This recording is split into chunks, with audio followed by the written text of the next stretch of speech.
Thanks. Live stream. I forgot to close this window yesterday, so I could just hear myself. Joe, it's like, just close the window. We are live on YouTube. Yeah. Okay, so that's done. So that is now streaming. I'm going to start the webinar. Good luck. Thank you. I'm going to mute myself now then for you while you do it. And I'm going to you good? It was going to be great. Sure. Thanks, Katie.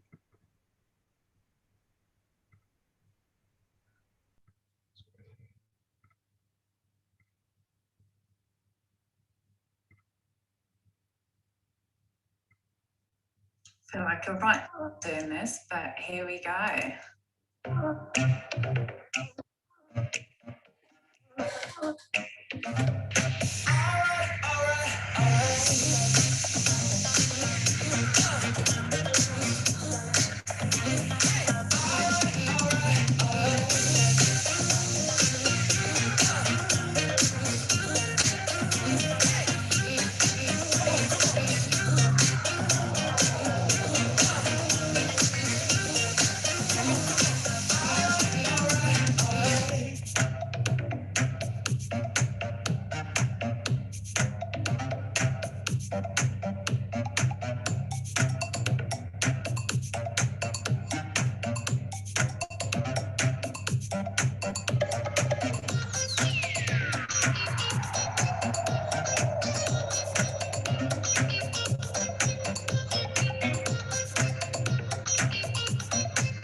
Okay, good morning, everybody, and welcome to my first webinar with the Marketing Meetup. Do we have people in the room?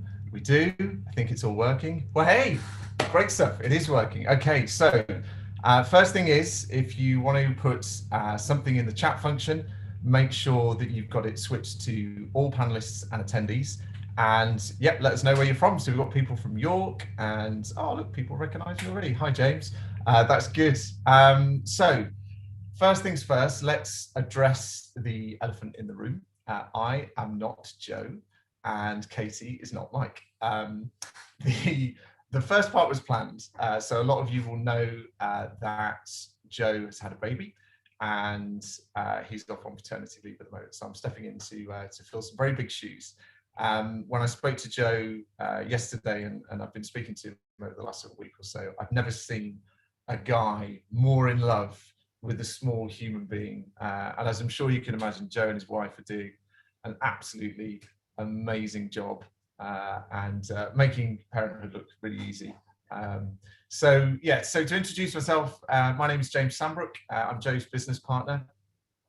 If you've been to a Birmingham marketing meetup, that would have been me that was running it. If you've been to a Manchester one, then you've probably met me as well. And I've been to London a few times and run that, and Cambridge as well. So I've been working with Joe for a good sort of 2 to 3 years now. And yeah, it's something that I'm really proud to be part of this community. So yeah, that's me. But our guest today, you were expecting Mike. Unfortunately, kind of last minute yesterday, Mike couldn't make it. But after a short amount of panic, we had Katy Leeson, who is the managing director of the amazing social chain, step up and say, I'll do it. And we are massively, massively grateful for her to do that. So to give you some context around Katy, she is, as I say, the managing director of a brilliant agency called Social Chain. I'm sure most of you know them anyway. She's also the host of the podcast I Shouldn't Say This But, which I absolutely love. It's one of the most honest and open podcasts about her journey in business and in life. I highly recommend you go and check that out. Social Chain itself has had a huge impact, especially in us getting Manchester going. But on our community as a whole, they've been brilliant. They've never kind of had any other motive than just to give back to the marketing community, and we're massively grateful for that. We've had Hannah Anderson talking, we've had Mike Blake Crawford talking before, we've had Ash Jones, who was formerly at Social Chain and now at Great Influence, all amazing speakers.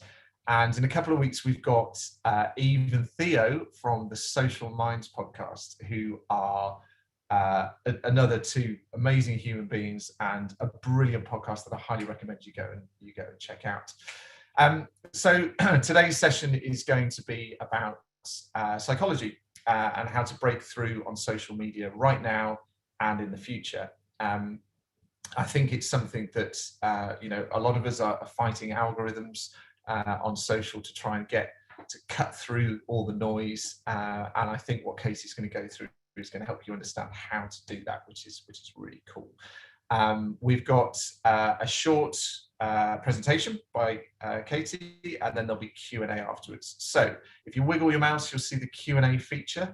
Make sure that you put your questions in there, and there's a thumbs up feature as well. So if you see a question that you really like, give it a thumbs up and it will go to the top. And typically when you get your questions in early, those questions will generally be the ones that we'll be able to answer. So finally, the reason that we can run all these webinars is down to our amazing sponsors. I'm going to list them off as just as a point of reference, but what I would say is if you can take the time to go back to the emails that Joe sent out, have a look at those companies, see those people that even through this pandemic have been supporting us, go and drop them a note on LinkedIn just to say thanks, because I'm one of those sponsors, run it through my agency. And when I get a little note on LinkedIn saying, James, thank you so much for sponsoring the Marketing Meetup, it gives me a little boost in my day, and it makes me realize that I'm doing something of value for people and that they genuinely love it. So we've got Fiverr, we've got Cambridge Marketing College, Third Light, Gravity Global, Pitch Consultants, Redgate, who by the way are hiring, a great company in Cambridge, Brand Recruitment, Bravo, My Business, Human, and if you can see behind me here, I've put a code TMM20 for Content Cow. So we're going to have like a bit of a sponsor of the week. Content Cow have just launched their new Instagram publishing tool, which makes them a really good kind of complete platform now for if you're scheduling social media posts. And so I'd highly recommend you go and check them out. We're also going to be delivering some of their social media updates. They're another great company for giving insight into the world of social. So that's my introduction done. I've done enough waffling. I'm going to hand over to Katy, and then once we've heard her presentation, we will have some Q&A. I need to change my name from Joe Glover as well. I've just realised I'm Joe Glover, and I'll do that whilst you're doing the presentation, Katy. And yeah, just enjoy it. I hope everyone has a great time. Get in the comments, get in the Q&A, and Katy, over to you. Thank you so much for that wonderful introduction, and good morning, everyone. It's early for me. I'm not a morning person, so if I've just had a coffee, so I was just saying you'll probably see the coffee hit and I'll like go into sort of blah, blah, blah mode. But no, I'm so excited to go through this with you today. So I'm going to start presenting, but if you want to ask any questions, what I've said to everybody is like, if you want to ask anything about this presentation or anything to do with the business or the growth or me, then fire away. I will be brave today. So I'm going to get to sharing my screen.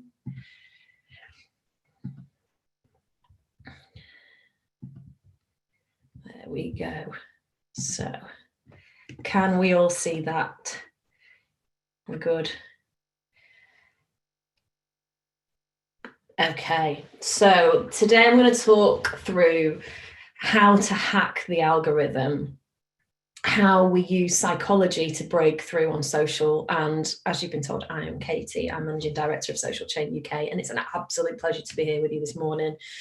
Social Chain exists to keep brands at the forefront of what is possible. And we do that through an unrivaled understanding of how audiences behave on social and an obsessive eye for where people's attention is. And it's this reason that I want to talk to you a little bit and delve into a little bit of psychology today. And to really know how to reach people, we have to start by looking at the landscape we live in. Most businesses will be sold on social media marketing, but it's finding success in this field is the requirement for that is a keen understanding of what makes people share and engage with content on social media. So it's all about attention. And the world that we live in, as we know, has dramatically changed in the last 12 months. The way we shop's changed, the way we work has changed, like credit to all the stay-at-home parents working, doing homeschooling. I don't know how you do it, credit to you all. And the way we spend our time has changed. This was in the first lockdown when people were looking for things to do, and the mentions of tie-dye t-shirts actually rose massively during the pandemic.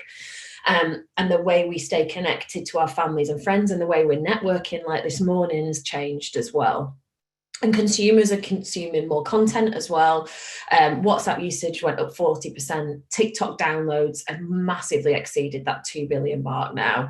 And 32% of adults are watching more streaming services. 80% of UK consumers say they're consuming more content across media channels because of COVID-19 outbreak. And in 2020, the average internet user is a member of 8.5 social networks, which if you think about it, you're probably like, that seems like a lot. I only really go on Facebook, YouTube, Instagram, TikTok, now Clubhouse. And then if you think of things like the dating apps as well, they all do add up. So it actually does seem about right when you think about it, even though that number does seem quite a lot when you first hear it. There are so much content. There's so much content that's shared across social every single day. 95 million photos and videos are shared on Instagram a day. And to date, Facebook users have made over 2.5 trillion posts. And there are 5 million tweets that are sent every day. And that's without mentioning Snapchat, TikTok, and Pinterest. So we know as well that we're bombarded by advertising messages, and on average, not just on social, we see 4,000 advertising messages a day, which is a lot. And people are bombarded with brand messages now to the point where they will try and avoid seeing them all. And 2 out of 3 young millennials actually use ad blockers. And it's not just adverts that when we're putting our content out there that we're competing against. When it comes to digital, there's so much that happens in an internet minute. And I always love this slide. There's so many things that I like to pick out on it. So if you look, there's like 2.8 million video views, 350,000 new tweets. People are really busy, but my favorite one, my absolute favorite one on here is nearly 1 million swipes in a minute on Tinder. That is a lot. So yeah, the fight for attention across digital, but also in our wider marketing world is so intense. We're fighting against everything. And then on top of that, social networks are prioritizing people over businesses. Organic Facebook reach is dropping. We know it's a pay-to-play platform, and you've got to have the right content to reach people now. Capturing attention through all of that noise, the increase in demand on our time, the changes in platform priorities, it's got to be our goal. So how do you make sure you keep up? The internet is awash with people who claim that they've got the secret to hacking social media algorithms. You can go on there and find loads of them, and they'll tell you that you've got to post this time a day, you've got to share this on there, you've got to use this amount of hashtags, you've got to do this much on Facebook, this much on Instagram. But the key point really comes down to one thing, and that everything is a waste of time without really strong social first creative that's providing value to people. And what do I mean by that? What I'm going to share with you today is my 5 secret tips to have strong social first creative. And the first is, why do people share? the New York Times conducted a study and found that there's 5 key reasons why people share content online. And I'm going to run through these with you and then talk about the psychology behind why that is the case. 94% of people said that they share because they feel the content will improve the lives of their audience. So for marketers, it's important to create content that will make your audience and their audience's lives better in some way. And we learn this so early on, it's better to give than receive. So it's drummed into our heads from such an early age that our first slice of birthday cake is shared, but there's deeper truth behind that truism. And the answer is yes. Scientific research provides compelling data to support the anecdotal evidence that giving is a powerful pathway to personal growth and lasting happiness. Through technology, we know that giving activates the same part of the brain that are stimulated by food and sex. And experiments show that evidence that altruism is hardwired in our brain and it's pleasurable. So helping others may just be the secret to living a life that not only is happier, but also healthier, wealthier, and more productive and meaningful. So if you can create content that makes people want to share it, it's going to make them happier, and then the cycle will continue. The next thing that the New York Times study found was that 68% of people that responded to the survey reported sharing content in order to create an idealized online persona of themselves.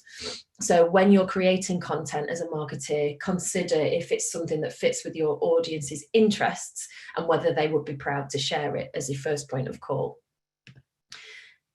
What we know through the pandemic is that people follow people. Banana bread in that first lockdown was the thing that you noticed. You started seeing it everywhere. And this is called upward social comparison. And our minds soak up anything they see as reference points for comparison of what will make us happier and appear more successful. The more we see of others showing their achievements, the more unhappy you are with your own life. So you try and it's keeping up with the Joneses. You're constantly trying to keep up. We keep up with whatever's in our space, relative to us or not. And it's one of the reasons why influencer marketing works so well, is that people want to keep up with the people that they're following as a perceived way of increasing their happiness. So that is why you baked banana bread in that first lockdown, is because you saw it everywhere. You thought that's going to make me happier, I'm going to make it as well. So if you start thinking about that in these types of content, you're onto a winner. 4 out of 5 participants said that they share content as a means of staying connected with others. So you've got to consider that ways your content can be used to foster connections between people. And so asking your audience to tag in other users in comments and encourage sharing with a compelling call to action is a really good way of doing this. And the science behind this is that the act of intentionally connecting in real time can be almost as good as a social connection. So even now, where we are networking over Zoom and we're doing Zoom quizzes and Zoom wine tasting, that action can still be as good as a real time connection, which is great for us because we've been doing it for the last 12 months. Social connections can lower anxiety and depression and help us regulate our emotions and lead to a higher self-esteem and empathy and actually improve our immune systems. So we're all good that we've been doing a gazillion Zoom quizzes in the last 12 months. Self-fulfillment is the next thing. Everyone likes getting positive feedback but feeling valuable. And the study found that consumers are enjoying more content when they share it, and they enjoy content when it's shared with them. So creating informative content to help your audience achieve this feeling regularly is the key to this point. And we thrive on positive feedback as humans from our environment. So being valued and being appreciated reinforces our positive sense of self-worth. Humans want to feel like they belong in a group, and they want to have social approval. This would increase their self-esteem and then lead them to have a more fulfilled life, because we are emotional beings at the heart of everything, and we want to be liked and accepted that we are who we are and we're valuable to others. So that is why that is a really important point of why people share content online. And then 84% of people said they share information as a way to support causes that they believe in. So again, this comes down to social listening of your audience to really understand what their interests and what their drivers are, to make sure that your content is aligned not only to their interests, but also to the core authenticity of your brand. So they're the reasons why people share. I'm going to go into a few other things now. So the second thing is that trust is so important, which we know, and social proofing actually builds brand trust. And this is because oxytocin, the trust hormone, is released by the brain when someone feels part of something, and people are more likely to change their mind or their behavior when the result will make them feel better about themselves, often meaning that being part of a larger group. So if you can get this piece of content liked by a lot of people and loads of engagement on it, you will increase that oxytocin in the people that do it, and they will feel part of something, and that builds trust. And UGC is a great tool in doing that. It makes you feel like you're part of a wider group. This is something that we did before lockdown for Revolution Bars. We encouraged people to share their content of the food they were eating for a chance to win a bar tab. And then we shared those pieces of content online, and it really worked well. UGC and positive customer reviews, as you can see, it gives a great way of showing your audience that others are already happy with your brand, and that halo effect affects the premise of why, again, it's why influencer marketing works. UGC and the importance of word of mouth is hyping up the brand from other people, and it's like as good as your golden egg. If other people are talking about how amazing your brand is, that'll follow through. So this example increased profile visits and website clicks, and the activity is actually increased visibility of the profile on Instagram and increased web visits. Next is this is one of my favorite pieces of knowledge that I found when I was doing this research for this talk, and it's all about the science of emojis. We use emojis, but there's actually a reason why they work. And for humans, mimicking expressions when you're face to face with someone actually brings you closer. So you know when you've been on a first date with someone and you pick your glass up at the same time, or you walk in the same steps as them, you think, yes, this is going to go really well.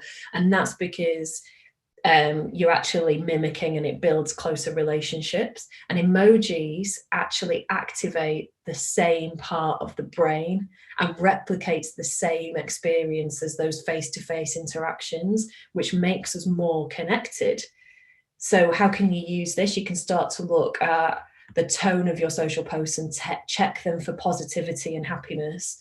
Then try and share some feel-good stories from your content, use humor, and then use those emojis to your post. And it's not a surprise that Apple created Animojis and facial recognitions and launched those a few years ago. And then this is something just to prove that point, which absolutely blows my mind. This increased using an emoji, a facial emoji, in the post for Holland & Barrett that we did, actually increased engagement by the post by 36%. It's exactly the same PR offer. There's no paid activity behind it, but over a third of it and an increase on engagement by using the facial emoji rather than the plant emoji. So think about that. Think about the connections that you make when you are doing facial emojis that you can create. I think it's one of the smartest things that I think we probably all overlook. Colour as well is super important to building strong social first creatives. And colour is something that affects how your brand is perceived. According to a study called The Impact of Colour on Marketing, people make up their minds within 90 seconds of their initial interaction with people or products, and 90% of that assessment is based on colour alone. So you can see here some of the meanings of colour, more about what chosen colours match up with what people expect from your brand personality. So red is excitement and strength, orange is confidence, green is nature, Blue is trust, which is something obviously that Facebook picks, which they are struggling a little bit with. But you can see from some of the examples when you look at people's Instagram feed that they do match up with that. On Holland and Barrett's own channels, we used a lot of green, and we tried to really make it look and fit with that healthy vibe that the brand wanted to go for. And that's from that Instagram page that we built. So if you look at Coca-Cola, it's all about excitement, energy that you always associate with that brand. And then also Glossier is one of the best at this. They use colour so well. So if I flick back so you can look at the feed there, that sort of pink is the compassion, sincerity, and then white is the clean because you're putting it on your skin. So they've really thought about colour and the impact that that has on the brain. And then reciprocity. My final point on this is that reciprocity is really important to building strong social creatives. If a friend invites you to a party, it might feel like there's an obligation to then invite them to a future party that you're having. And in the context of social obligation, people are more likely to say yes to those that they owe. So the key thing here is to be the first to give and ensure that what you give is personalized and unexpected. So on social, this can be giveaways, free content, unexpected resources. They're a great example of that. So this is something that we did for Valentine's Day a few years ago for Revolution Bars. And you can see I love this campaign. I thought it was so smart. We got people to share their secret crushes, and then we got in touch with them to give them a free cocktail in Revolution Bars. And the beauty of giving to these people first, an unexpected gift, was that we had a 96% completion rate on stories, which 75% is average, 7.5% engagement rate on the feed, which was around 3% average, and a 33% redemption rate in 48 hours, which was 8% higher than email. So you could see that going and giving something to someone before they expected it actually built that reciprocity, and they actually went into Revolution Bars and claimed their cocktail. So today I have shown you how to truly hack the algorithm, talking about why people share, how to build trust, using emojis to increase engagement, the importance of colour to build relationships, and scratching backs actually can give really unexpected results. And in our ever-changing landscape and in this real time of uncertainty, everything is a waste of your time without strong social first creatives that provide value. Thank you very much. Amazing. Thank you very much. Now let me put it into gallery view so you can see us both.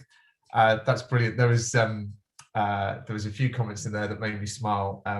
One was that Joe would say, there's no B2B or B2C emojis, it's just P2P.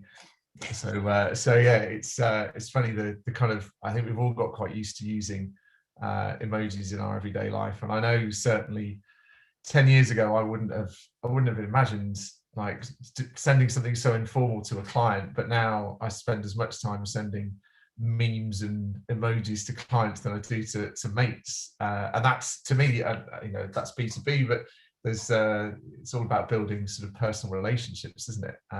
Yeah, it blew my mind that when I found that out about emojis. I was like, no, that makes a lot of sense. Yeah.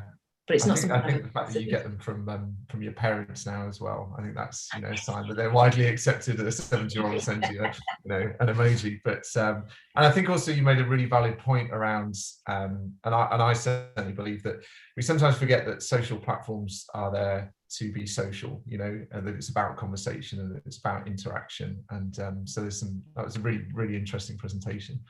Okay, cool. So we'll go to some of the comments. I don't know whether you can see the comments, Katy. No, I did. I'll wait for you to tell me. Okay, no, that's cool. The comments are just constantly going like this, but we'll answer some of the questions. So one from Alice. She says, "Morning, guys. I market my small business myself As you can imagine, it gets a bit overwhelming sometimes. What are your best pieces of advice around time management besides scheduling, outsourcing, and batching content production? I also find it really hard to manage my time, I think, because things can come in left field, especially when you're running your own business. It's really hard sometimes to focus, but I'm trying to have personally a better morning routine where I can really get my head into what's important for that day. So I make a list now of the really important things for that day and the really important things for that week and how that ladders up into my main goal, because otherwise I can get a bit thrown off doing something that's not actually aligning with the big goal that we're trying to do as social change for the year. So I think really having a really clear vision of what you're trying to achieve and make sure that ladders down even into your day-to-day tasks, and then you can get rid of the ones that don't actually fit with that vision, is probably a good piece of advice there. I think it's easy to get distracted, isn't it? With so easy. You could do, you kind of forget, well, what's going to make a difference. So yeah, that's great. Thank you. So Mike Oldham says, without a huge budget, it seems incredibly difficult to make an impact on social organically. Any advice? Well, I'm hoping that you take those pieces that I've just said there, because that is a way to really tap into people's mindset on why they share, and being able to use those to create content should improve your organic. It's not easy though, and it's something that take your time to really understand your audience is probably my biggest tip there. Spend a lot of time on data, really understand what your audiences want to see, because you're more likely to hit home on something there. Okay, sorry, we've got another one from Steffi, who says, what is the biggest mistake that businesses make on social media, and what is the one thing they should do? I think that they expecting people to engage with a piece of content that's not social first. Yeah, I thinking everyone cares as much as you do. Yeah, probably is the thing.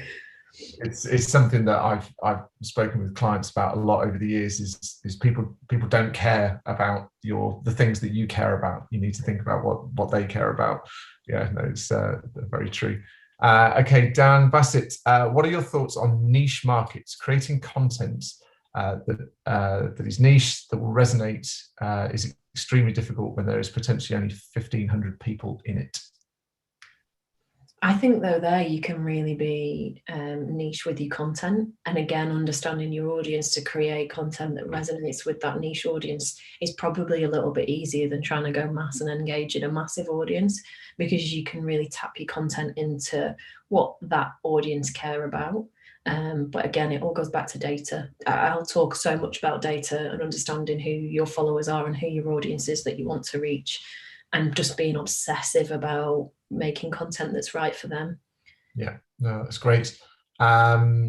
So what have we got next? We've got Hannah, who says, what are your top tips for creating engaging B2B content when the more fun aspects of marketing, TikTok, GIFs, emojis, aren't appropriate for your audience? I think it depends where your audience are. So you'll see now more sort of B2B content on TikTok anyway, but it really depends where your audience are. So if you think about your personal brand stuff that I do, that's all B2B, but it doesn't always feel like it is. So understanding which platforms they're on and then engaging that way, but people are people at the end of the day. Like you want to be entertained as much with a piece of B2B content as you do with a B2C content. And it's just, again, I'm going to say it again, goes back to understanding your audience, but don't discount things, really see where your audience are. And the rise I've seen on TikTok and Reels of doing posts around tips and advice and like tricks of how to use Excel or different things to make your day better. There's a lot of that now, and it's really going viral because people are using it to their advantage. Yeah. I think this next question is right up the street, Casey. Anonymous attendee, that sounds very unusual.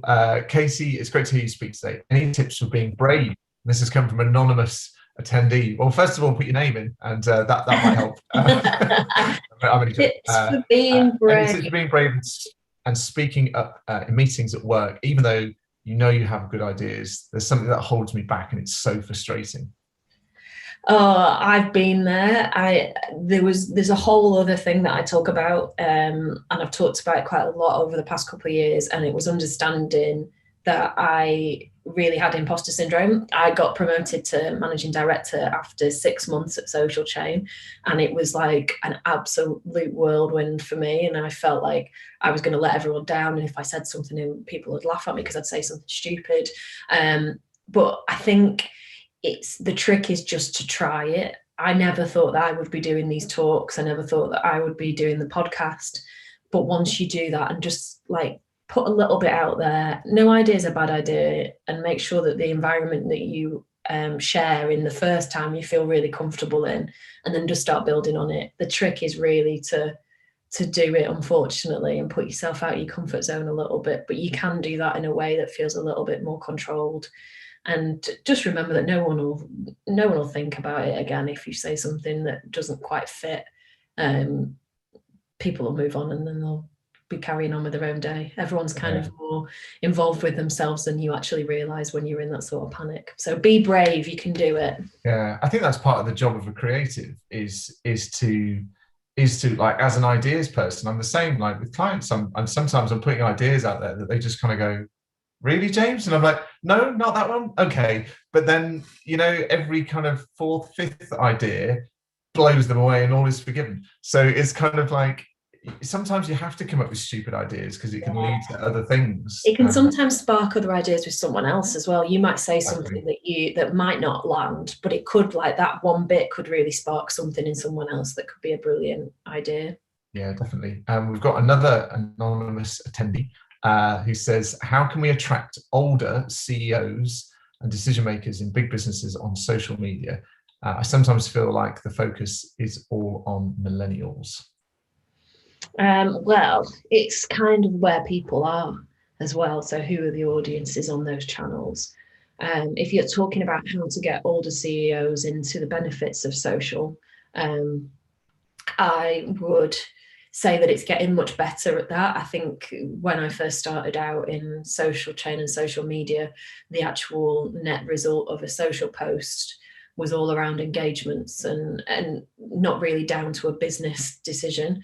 But I think we've noticed at Social Chain now that we're having more conversations higher up in the business feed, and like we're answering business problems rather than just creating social content.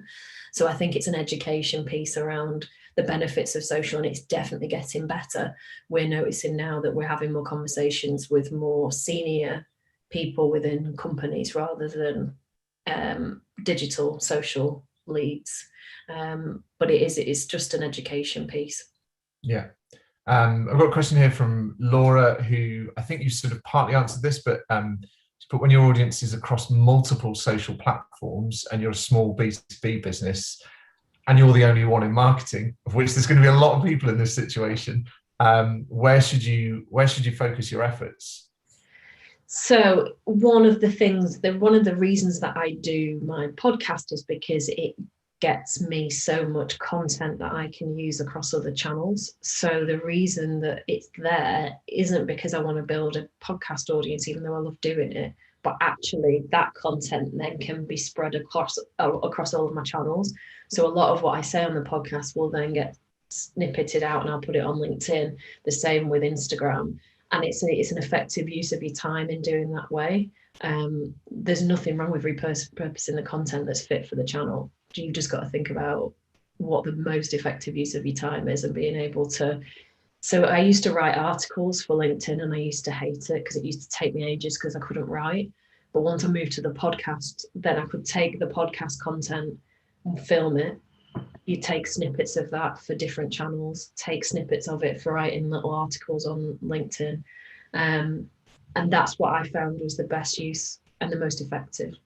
Yeah, I think I can kind of second that in. So I make a lot of video content and working with scheduling tools, which are super useful because I'm not a particularly organized person. Like having that content scheduled out, but also when we're filming, we're thinking about how one piece of content can be broken up into lots and lots of little bits that can take you, one filming day could be very much something that you could use for the rest of the month, and forward as well, as opposed to thinking about one kind of idea. So yeah, that's great. We're kind of back to imposter syndrome here, which I know is something that you talk very passionately about. From Christine, she says, "Hey Katy, awesome to hear you speak today. What's the best bit of advice that you've ever received for dealing with imposter syndrome?" Oh, thank you for the love, first off. I think there's a few ways that I deal with my imposter syndrome.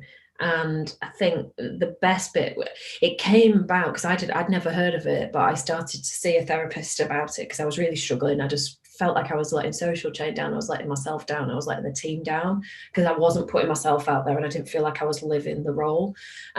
One of the best pieces of work that I did to understand where it came from was thinking about what I thought an MD was. And in my mind, and I don't know what you think, is like when you first think of an MD, the thing that popped into my head was an old man in a grey suit, sat in a corner office, not talking to anyone. But actually, when I look at myself and I really understand what my values are, which I've spent quite a lot of time since then understanding, I look at my strengths in how I bring that into the role at Social Chain. And Social Chain's culture is all around caring, really supporting people, doing great work, putting yourself out there.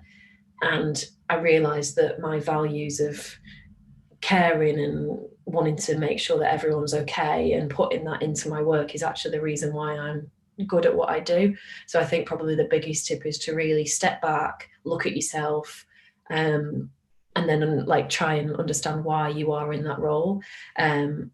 So yeah, that's probably one tip. And the other one is don't be afraid to build a team around you who can do the things you can't. I think a lot of people, when you get into these leadership positions, your head goes because you think, I should be able to do this. I should be able to talk about that. I should be able to do everything because I'm in this leadership position. And my therapist actually said to me, when you're buying a house, you don't do the job of the solicitor. You don't do the job of the estate agent. You let people do what they're good at.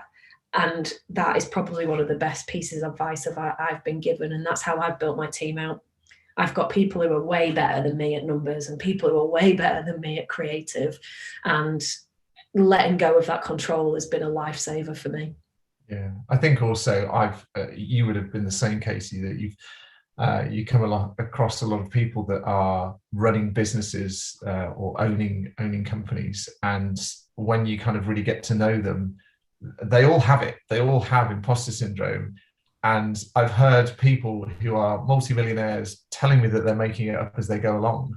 And having like run my own business and even me and Joe on this, you make it up as you go along. Nobody knows all the answers and it's just, I think it can be quite difficult when you see people sort of portraying themselves in a certain way on LinkedIn and they're super successful and they know everything. You think, oh God, well, I could never do that. But actually you could. We're all just human. Yeah. So 70% of success, sorry, the bin men have just arrived, so if you can hear them. But 70% of successful people actually have imposter syndrome. Yeah. Not that I class myself as successful, but I get it too all the time. Okay, cool. So we've got a question here from Carrie-Ann Jukes. It says, is TikTok worth our time for a B2B agency?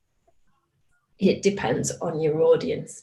Depends if your audience are there. If they are, then yes, I think it's an incredible piece of social technology, but it's whether it's the right place for your audience. If they're not there, then no. If they are, then you can find ways of using that type of content to create engaging pieces. Yeah, that's great. We've got a question from Stefan, who is a content producer, and he wants to do more than just take pretty pictures, and is trying to learn more towards the strategy side of things.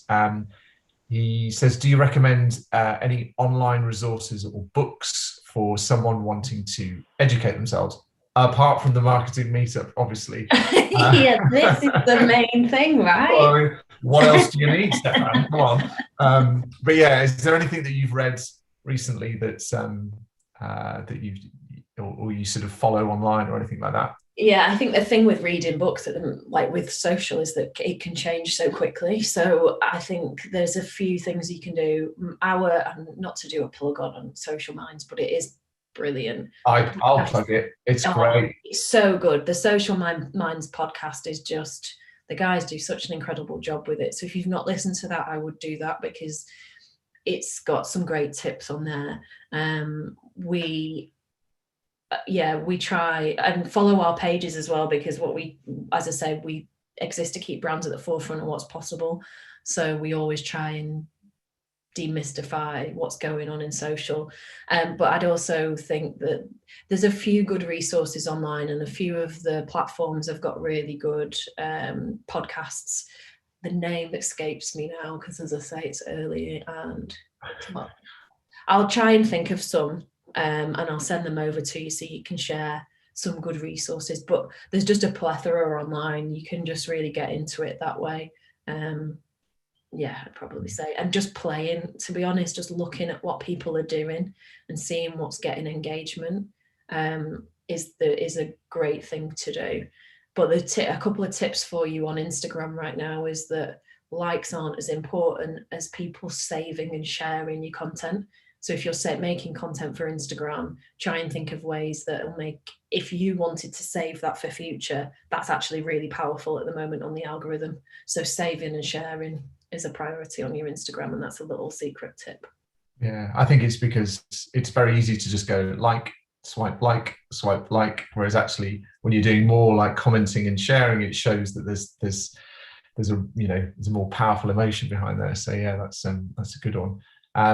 We've had another anonymous attendee ask what your best time management productivity hack is. If you have I'm terrible at it. You know what? This is why my podcast is called I Shouldn't Say It, because I just say that. I'll always be honest. I'm not great at it. My best piece of advice is I have to stick on classical music, because then it makes me concentrate. If I don't do that, then I'm terrible, and I can get distracted so easily, and I'll find myself on Instagram. I'm like, no, I've got stuff to do.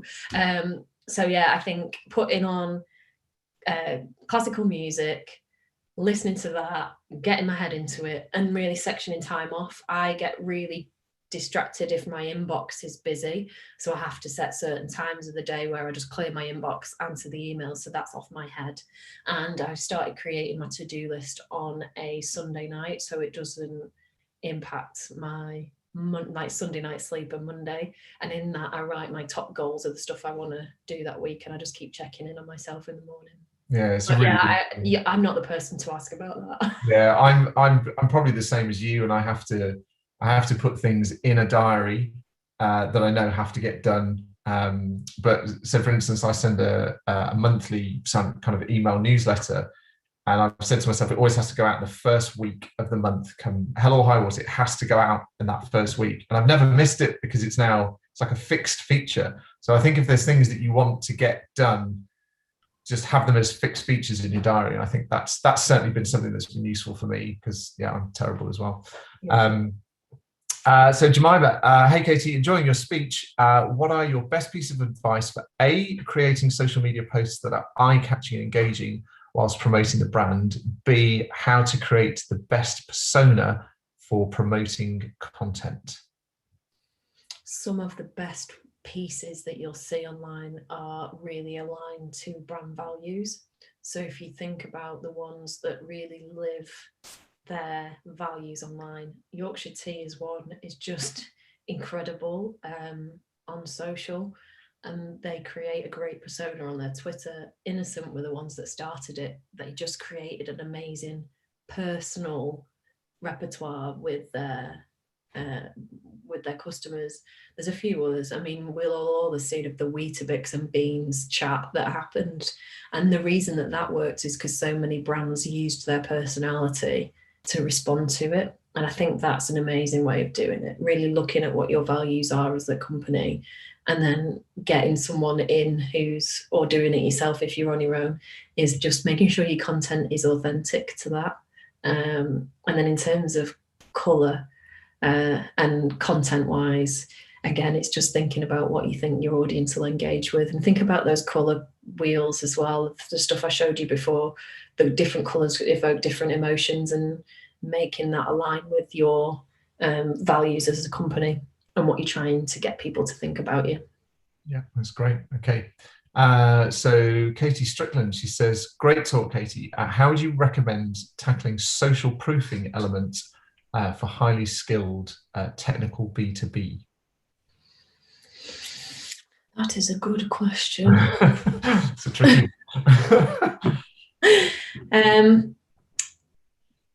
I think it's using customer reviews. I think it'd be a great way of doing social proofing for B2B.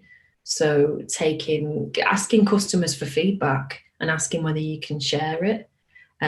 So that would probably be my biggest tip, because people buy people. And also like what I do, the reason that my personal brand has grown so much is for the benefit of social chain. So if you feel comfortable enough talking about your specialism, that can also raise your social proofing, because people buy people, and they'll engage with you.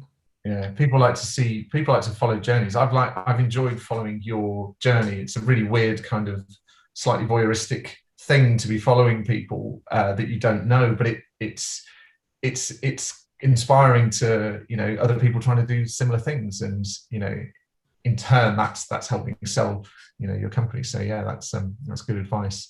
I'm not sure on this question. It says, how did you get away with GDPR with the Revolution campaign? Is that, I'm not. Which one? I don't know. The one that. Maybe we'll skip that one, because I'm not sure what that's referring to. And we DM'd people, so we weren't sharing. So if people shared a handle, if it was the Valentine's Day one, people would share the handle of the people that they were their secret crush on, and then we got in touch with them. So we never shared data. It all went through platform, and those messages were through the messenger part of the platform. Yeah, that's what it will be. Yeah. Okay, cool. Anita says, when is the best time to post to Twitter, LinkedIn, and Instagram? How do you find out besides trial and error? It's trial and error. I can't say any other way. It's when your audience are there, and you'll notice different times to post. People are more engaged. It's different now because people aren't commuting like they were. But yeah, tip for LinkedIn is probably don't post on the weekend, because people aren't on the platform as much. And the latter on in the week. But lunch times when people are on their lunch break, evenings when people are sat at home is probably a good tip for the other channels. But again, it's just trial and error to see when works for you. Yeah, I think a lot of the platforms now as well, certainly like Facebook's Business Manager, and will show you when people are online, when your audience is online, and it's gonna sort of differ depending on who it is you're targeting. But yeah, that's great. Are there any long-term studies you're aware of on the psychology of social sharing? There seems to be conflicting data on the short-term benefits and long-term harm on sense of self-worth / self-esteem. It's an interesting one on self-worth and self-esteem. There's not a lot around about the psychology of content. That thing at that presentation, I had to go to a number of different places to find it, and there's not a great deal out there. We know that social can be amazing, but it can also create comparison, and it can create low self-worth, and it's different usage. We're not going to stop people using it because so many people are on there, as we've seen from the first part of the presentation, but it's using it in the right way, I think. Yeah, definitely. The next question, which is from anonymous attendee, this is one Joe and I were talking about yesterday, actually. Scrappy visual content or more professionally produced? I would always go for something that looks a little bit less polished, personally. But again, it depends on your brand. It's right for the platform. Creating something that feels natural and organic to the platform will always do better than something that has been over curated and then put. This is why taking a TV ad and just sticking it on social doesn't work. Yeah, I think you're completely right there. If you the conversation Joe and I were having is around, if you've got £100,000 to spend on a piece of content that gets seen by lots and then disappears, then it's kind of it's a waste of money. But equally, don't just churn out absolute drivel that nobody cares about, has no meaning to it, and it just feels really badly done. You've got to find that balance of getting content out regularly to sort of engage with your audience, because it's all about engagement at the end of the day. Question from David West: what about LinkedIn? Would you apply all the same advice, including emojis? Yes.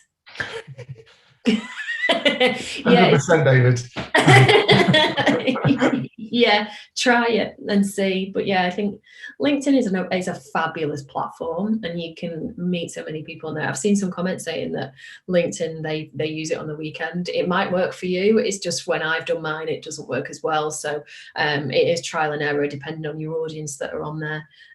But yeah, I think trying those things on LinkedIn, it goes for the same thing, because it's tapping into the reasons of why people share and what engages people as humans rather than platforms specifically. Yeah.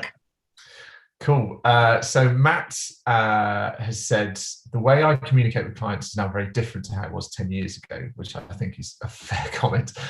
All of these points help explain mine. My question is, what does that look like going forward?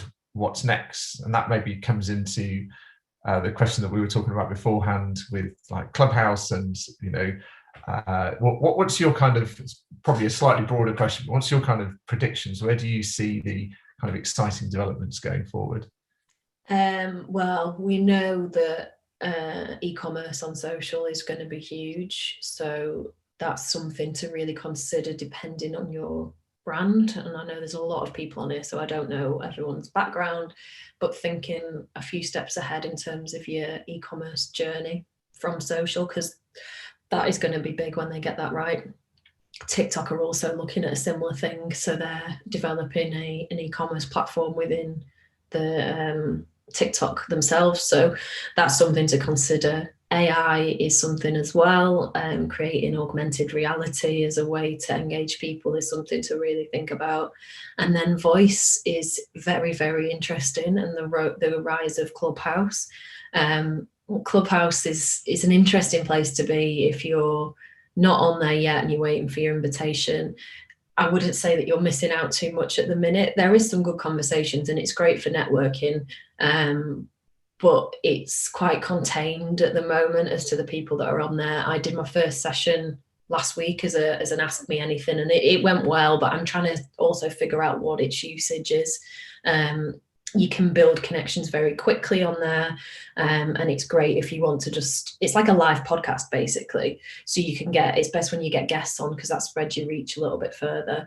But for brand purposes at the moment, I'm not really sure how brands will use it, but it's great for learning. Something Jim has put on, which I'd be really interested to know from social change point of view. What social listening tools, and I know you're sort of really into those, / techniques, would you recommend? In terms of social listening, there's a number of ones out there. We've got a few tools that we sign up to, but you can also do it through surveys. You don't have to pay a fortune if you've not got that. If you wanted to sort of understand your audience a little bit better, you can use the polls feature on Instagram to get an understanding of your audience first off, and then also spending a bit of time just looking at competitors that that are reaching the audience you want to reach, and looking at what they're posting and how people are commenting on it. is a great way of doing it without the investment of paying for a tool. But we do our own in-house data, because we've got our publishing pages, so we can use paid to do SurveyMonkey out. That's another great tool as a way of doing it as well. So you could put £50, say, behind a paid ad on Facebook to reach the audience you want to reach, with a survey with a little prize at the end of it for someone that fills it in. And that can give you some really insightful information on your audience outside of paying for things like we use Social Bakers, GWI, all that sort of thing. So yeah, there's different ways of doing it depending on your investment level. Yeah. It's great, and I've had experience as well. We worked with a chain of restaurants in my old agency, and you can do all the research you want, but actually just going onto Facebook and asking the questions to your audience about what they want and what they want to see in your restaurants, it was like it completely changed the way they approach their customers and made a big impact on their business. So yeah, it doesn't always have to be sort of clever tools. It can just be just conversations, which goes back to social media, doesn't it? Like, talk to these people rather than just sort of broadcasting to them. It can make a big difference. Okay, I think we're pretty much there. There are a few more questions, but before we get to past, if people want to connect with you, where's best to do so?